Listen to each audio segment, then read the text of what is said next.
With fresh, seasonally relevant updates to timeless styles, Nike continues to get ready for the cooler months.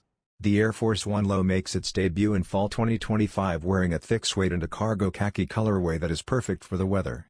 Plush olive green suede overlays are paired with smooth sail-colored leather at the collar, midfoot, and toe box of this pair.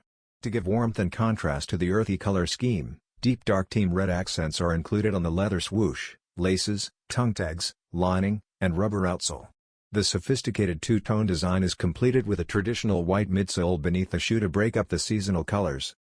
Even though Nike has lately released a number of daring, fashion-forward iterations of the Air Force 1, this version maintains the shoe's streamlined design and high-end materials, making it a simple rotation staple for fall. The cargo khaki and team red Nike Air Force 1 Low is anticipated to go on sale on Nike.com and at a few other stores in the autumn of 2025.